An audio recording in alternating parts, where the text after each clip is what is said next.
नमस्कार दोस्तों, पाथफाइंडर पर आप सभी का स्वागत है। मेरा नाम है डॉक्टर महिपाल सिंह राठौड़ और आज इस लेक्चर में हम चर्चा करेंगे मराठी भाषा को क्लासिकल लैंग्वेज स्टेटस दिए जाने के बारे में। क्लासिकल भाषा का जो स्टेटस है ये भारत सरकार देती है। इसके कुछ क्राइटेरिया हैं और कई समय से डिमांड चल रही है कि मराठी, बंगाली जैसी भाषाओं को भी इस लिस्ट में शामिल किया जाए। तो अभी सरकार ने लोकसभा में एक क्वेश्चन के जवाब में ये बात कही कि हाँ, इसके लिए सरकार काम कर रही है। एक 8 मेंबर कमेटी स्थापित करी जा चुकी है और इस कमेटी के रिकमेंडेशन के बाद हो सकता है कि मराठी को भारत की 7वीं क्लासिकल लैंग्वेज घोषित कर दिया जाए। ये जानकारी संस्कृति राज्य मंत्री अर्जुन राम मेघवाल ने लोकसभा में दी थी और जो भी जानकारियां संसद में दी जाती है वो हमेशा गवर्नमेंट की तरफ से बिल्कुल ऑफिशियल पॉलिसी या स्टेटमेंट माना जाता है। अब आगे बढ़ें, क्लासिकल लैंग्वेज के बेनिफिट्स के बारे में या उसके स्टेटस के बारे में जानें। उससे पहले आपको इतना बताना चाहता हूं कि अनअकैडमी ऐप पर आप मुझे इस आईडी पर फॉलो कर सकते हैं और इस लेक्चर का पीडीएफ आपको पाथफाइंडर के टेलीग्राम चैनल पर मिल जाएगा, जो नीचे डिस्क्रिप्शन और फर्स्ट कमेंट दोनों में उसका लिंक आपको प्राप्त होगा। क्लासिकल या प्राचीन भाषा होता क्या है? 2004 में भारत सरकार के संस्कृति मंत्रालय ने कुछ स्पेसिफिक गाइडलाइंस जारी करी और ये कहा कि कुछ भाषाओं को हम प्राचीन भाषा का दर्जा देंगे, क्लासिकल लैंग्वेज का दर्जा देंगे। और उसके लिए उन्होंने कुछ क्राइटेरिया सेट किए जो बाद में संसद में बताए गए थे। 2014 में भी ये क्राइटेरिया फिर से गवर्नमेंट ने एक बार रीआइटरेट किए थे। तो ये 4 क्राइटेरिया हैं मेनली। सबसे पहला कि भाषा का इतिहास कम से कम 1500 से 2000 साल का होना चाहिए। रिकॉर्डेड हिस्ट्री होनी चाहिए कम से कम 1500 टू 2000 ईयर्स पुरानी। एंशिएंट लिटरेचर, बहुत सारी पुरानी किताबें या लिखित सामग्री उस भाषा में होनी ज़रूरी है। और भाषा का लिटरेरी ट्रेडिशन यानी कि लिखने की जो वहाँ की परंपराएं हैं वो ओरिजिनल होनी चाहिए, किसी दूसरी भाषा से कॉपी या फिर बोरोड नहीं हो। इसके अलावा भाषा का इस्तेमाल अभी के समय होना आवश्यक नहीं है, यानी कि वो भाषा हो सकता है कि पहले बोली जाती हो, अब इतनी कॉमनली यूज़ नहीं करी जाती है, फिर भी वो प्राचीन भाषा का दर्जा प्राप्त कर सकती है अगर बाकी के क्राइटेरिया पूरे होते हैं। और ज़रूरी नहीं कि जो भाषा पहले बोली जाती है, मान लीजिए कि तमिल जिस रूप में आज से 2000 साल पहले बोली जाती है, आज वो सेम तमिल बोली जाती है या नहीं, उससे भी फर्क नहीं पड़ता।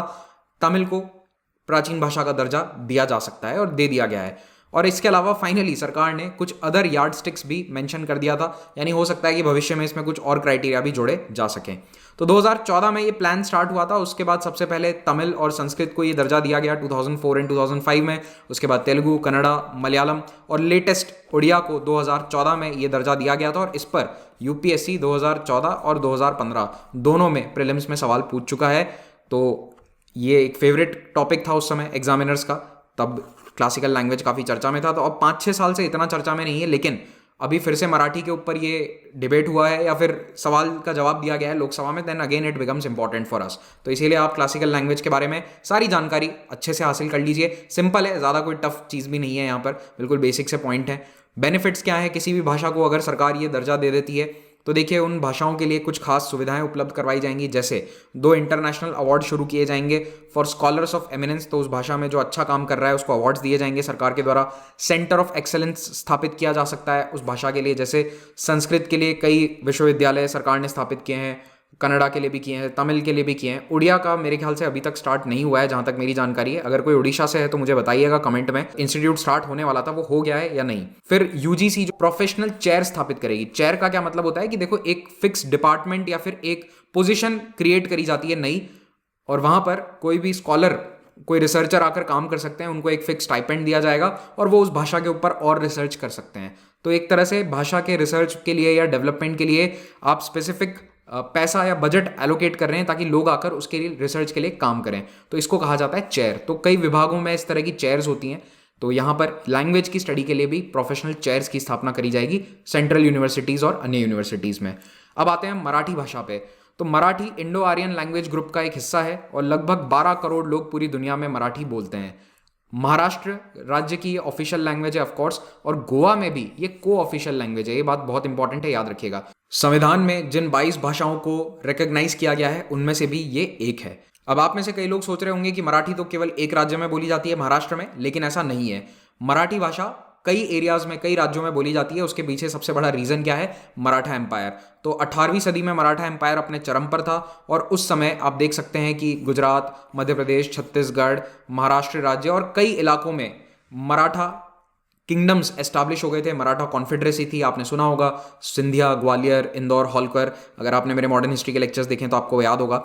तो इसीलिए आज भी मराठी बोलने वाले कई लोग गुजरात के सूरत, वडोदरा शहरों में आप पाएंगे। मध्य प्रदेश में बहुत बोली जाती है मराठी, गोवा, छत्तीसगढ़, कर्नाटका के बेलगाम, बीदर डिस्ट्रिक्ट्स में, तेलंगाना में, दमन दीव, दादरा नगर यूनियन टेरिटरी में और तमिलनाडु के तंजौर एरिया में भी ये भाषा बोली जाती है। कुल मिलाकर जहां पर भी मराठा राज्य थे, मराठा किंगडम्स थे, वहां पर ये लैंग्वेज बोली जाती है। और कई सारे मराठी लोग विदेशों में भी रहते हैं। They are migrants to other countries, जैसे कि 19th सेंचुरी में मॉरिशस जाने वाले कई लोग मराठी स्पीकिंग है। अगर आपको मैं एक स्केल बताऊं कि मराठी कितनी बड़ी भाषा है, तो आप देखिए जर्मनी की आबादी है 8 करोड़ 30 लाख और मराठी बोलने वाले लोग भारत में लगभग 10 करोड़ हैं। तो आप समझ सकते हैं कि मराठी कितनी बड़ी भाषा है। यूरोप की दूसरी भाषाओं से कंपेयर करो तो देखो नेदरलैंड्स, जहां डच बोली जाती है, तो नेदरलैंड्स की आबादी तो केवल 1 करोड़ 70 लाख है, तो उससे तो लगभग 5 गुना ज्यादा लोग मराठी बोलते हैं। 2011 के सेंसस के आधार पर अगर हम देखें तो मराठी बोलने वाले लोगों की संख्या भारत में 8 करोड़ 30 लाख थी।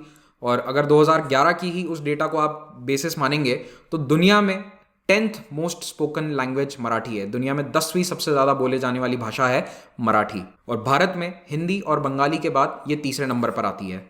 अब मराठी को क्लासिकल लैंग्वेज का दर्जा दिए जाने के लिए 10 साल से डिमांड चल रही है। महाराष्ट्र की सरकार ने 2013 में इसके लिए केंद्र सरकार से रिक्वेस्ट भी करी थी, और जो स्कॉलर्स हैं वो कहते हैं कि मराठी इस दर्जे को डिजर्व करती है क्लासिकल लैंग्वेज के, क्योंकि सारे क्राइटेरिया यहाँ पर चेक हो रहे हैं।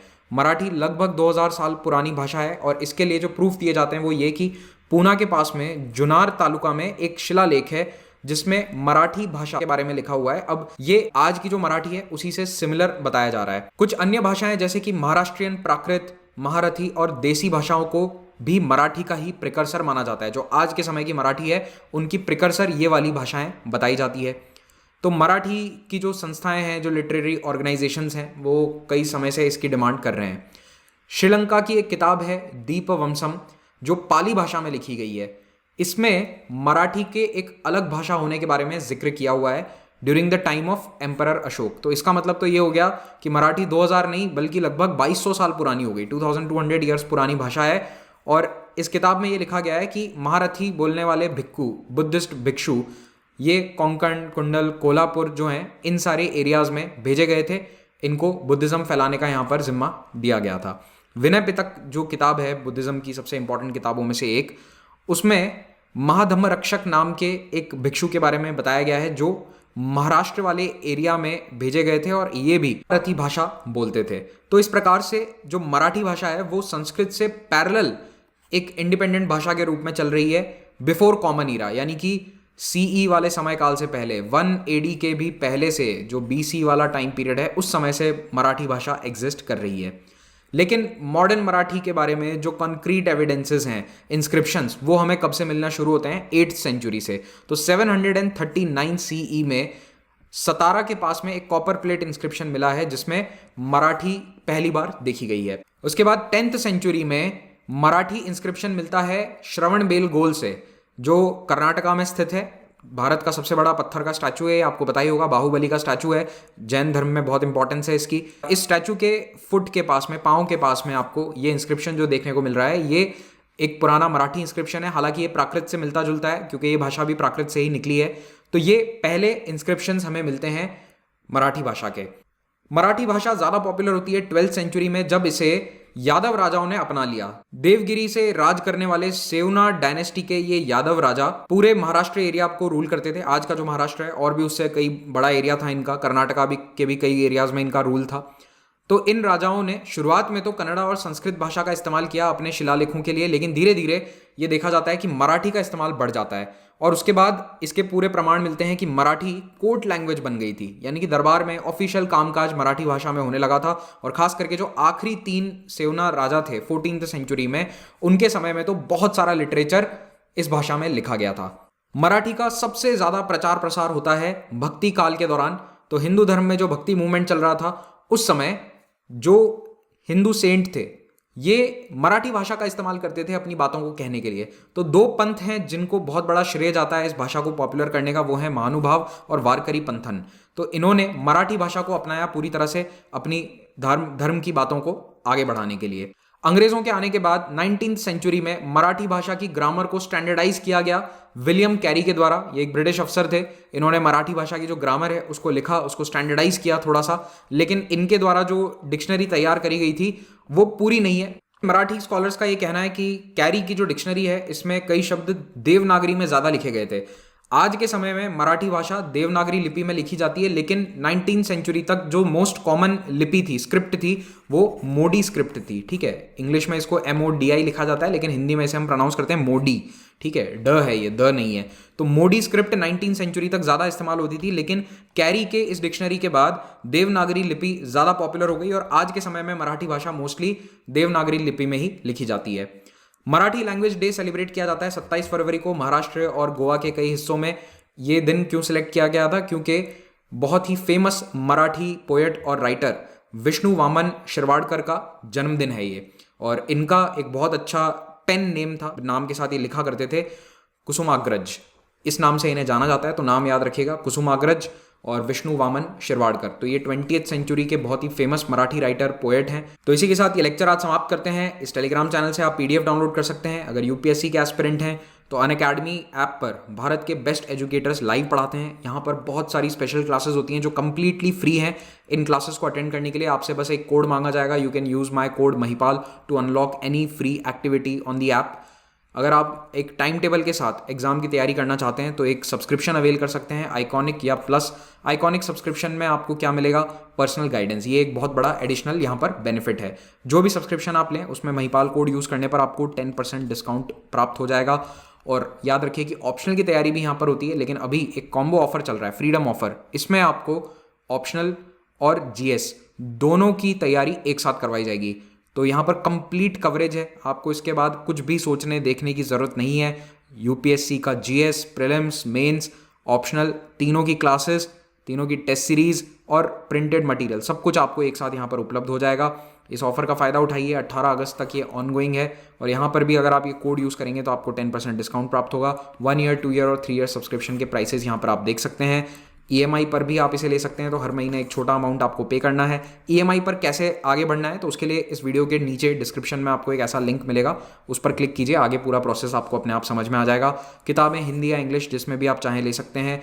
कई नए ऑप्शनल के बैचेस स्टार्ट होने वाले हैं। टेस्ट सीरीज अभी पूरी तरह से फ्री है, और भी कई ऑनगोइंग ऑफर्स हैं इस वक्त जो चल रहे हैं। Under the mentorship days and CSE assure extended validity आपको मिल जाएगी। सब्सक्रिप्शन लेते ही आपको एक बैच ज्वाइन करना है और ऑटोमेटिकली आपका शेड्यूल तैयार होगा। आपके फिक्स टाइम पर क्लासेस चलेंगे। तो हर वेडनेसडे को नया बैच बनता है। तो 18 अगस्त से 1 ईयर, 2 ईयर बैचेस स्टार्ट हो रहे हैं। इन बैचेस को आप ज्वाइन कर सकते हैं। प्रीलिम्स के लिए भी कुछ स्पेसिफिक बैचेस हैं। 2 महीने बाद प्रीलिम्स आने वाला है। मिडिवल हिस्ट्री का मेरा कोर्स स्टार्ट हो रहा है 19 अगस्त को। 19 अगस्त को 11 बजे इसकी क्लास होगी। 12 घंटे के अंदर हम इस पूरे कोर्स को कवर कर लेंगे। तो मिडिवल हिस्ट्री हम 12 घंटे में पढ़ने वाले हैं। कोर्स का लिंक नीचे डिस्क्रिप्शन में मिल जाएगा। अगर आप प्लस सब्सक्राइबर हैं तो कोर्स में अभी एनरोल कर लीजिए ताकि आपको नोटिफिकेशन प्राप्त हो। प्लस सब्सक्राइबर नहीं है तो सब्सक्रिप्शन लेने के बाद आप उस कोर्स में ज्वाइन कर सकते हैं। तमिल बैचेस भी नए स्टार्ट होने वाले हैं, और स्वतंत्रता दिवस के उपलक्ष्य में हम लगातार 12 क्लासेस लेने वाले हैं फ्रीडम से रिलेटेड। और इसमें 6 बजे आपको मेरी क्लास देखने को मिलेगी लेट्स क्रैक चैनल पर। यहाँ पर मैं पढ़ाऊंगा आपको 1971 वॉर के बारे में, तो इस क्लास में ज़रूर जुड़िए। इसका लिंक आपको टेलीग्राम चैनल और कम्युनिटी टैब दोनों पर ही मिल जाएगा। कुछ स्पेशल क्लासेस होंगी प्लेटफॉर्म पर। इसमें हम भारत की आज़ादी के जो नायक हैं उनके बारे में चर्चा करेंगे। सरदार वल्लभ भाई पटेल पर मैं क्लास लेने वाला हूँ 4 बजे 15 अगस्त को। UPSC कॉम्बैट होता है हर रविवार, इसमें हिस्सा लेकर आप स्कॉलरशिप जीत सकते हैं, और फ्री टेस्ट सीरीज चलती हैं। इनको ज्वाइन करके अपना प्रीलिम्स का स्कोर इंक्रीज कर सकते हैं। Thank you very much for watching this. Have a great day.